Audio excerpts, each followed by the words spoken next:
My favorite trick, I have to tell you, my favorite trick of all of Tarbell, and you had a ton of them. I'm a fan, I'm telling you. But grapes to raisins. That is my favorite. And I can't do it. I'm a family entertainer. I'm just afraid somebody's going to take it the wrong way and it's going to, but I love it. I love the humor. I love everything about it, but somebody is going to take it the wrong way. Somebody's going to. Yeah. I think you're best to err on the side of caution. So you could do it. I love it. I love it. You could do it, but you would have to be very, very careful who you choose. And I wouldn't necessarily make them eat the raisins, that kind of thing, even though that is the funniest part. That's what makes it super funny. But yeah, I personally look, there's nothing offensive at all in that routine. Nothing offensive whatsoever. Okay. All right. And here's the thing. Here's how you could get away with it, because all right, set it up. Let all the listeners know what it is first. Oh yes, okay. So for those of you who haven't seen it, so you have a box, and it is a raisin making machine. So you show this box, and then you build it. You have somebody come up from the audience, and you say, look, it comes as a kit.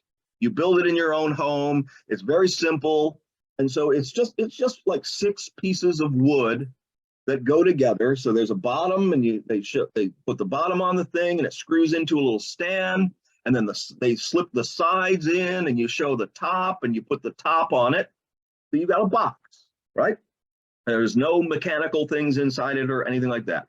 And then you connect a tube to one end and a tube to the other end, and then you say, this box is for making raisins. If you're at home and you want to make your own raisins, this is the way to do it. And then you take some grapes and you have the person feed some grapes into the tube, and then you wait a moment, you go over to the other tube and you open it up, and out come raisins. And then you have them taste the raisins to make sure that they're really good and they enjoy them and that kind of stuff. And then you say, and you may be wondering how this amazing thing happens. And you open up the box, and inside the box is a guinea pig. And you say, it's because, whatever you name it, my guinea pig was named Ginger. You say it's because Ginger loves to eat grapes and make raisins. And that's it, okay? Now, here's why it's not offensive. It's hilarious, first of all. That's one of the reasons why it's not offensive. But the second reason it's not offensive is because if anybody gets offended by that, you can tell them Ginger is magical. The way she makes raisins is through magic. What were you thinking? And then they have to explain to you what they were thinking. And when they tell you what they were thinking, you say, well, that's disgusting.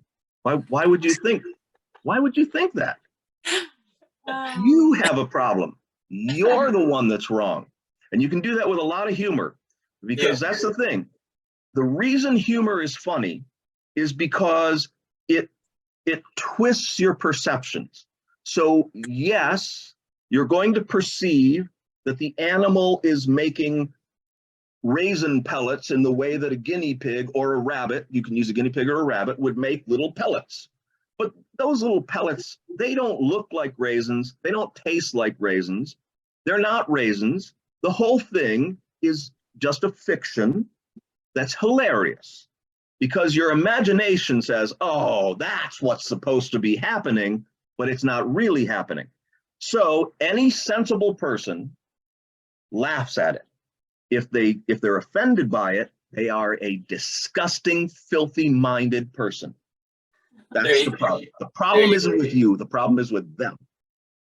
It might be going to my show next year. Dude, there you go. All right. 400 shows a year. I'm in an RV, pulling my family. We have identical twins. We have a little girl. We have a babysitter, wife, myself, and animals in the car. I'm driving this caravan around, and that thing has went through my head so many times trying to get around how I can put that in my show. I love it so much. Yeah. But yeah. Okay. This is the thing. Honestly, I think you probably won't get any pushback at all. You probably won't. But if you get pushback, you've already thought about it, but think more about it. Think, like what I said, just think, what if somebody says something, what are they actually thinking is wrong with this thing? And what is wrong with it? And you can say to them, like, how How could you even believe that insinuation that is, that is frivolous? It's a frivolous insinuation. It's a joke. That's what a joke is. It's meant to make your mind go, oh, I get it. That's hilarious. If you don't think that's funny, you don't have a sense of humor. You just don't. If you're taking any of that stuff literally, then why aren't you concerned about where the guinea pig came from? Do you think I had the guinea pig stuffed into that little tube in the stand? Was she flattened between two of the boards? Did I, where, think about what the trick is. It's already fantastical. So your solution is mundane. If you think that she's quickly eating raisins and then transforming them in a natural scatological way. Dude, I'm telling you, it's my favorite trick. It's my favorite trick.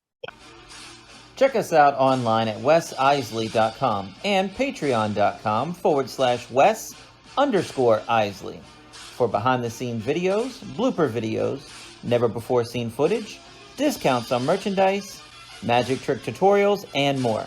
That's Wes Iseli, spelled WESISELI.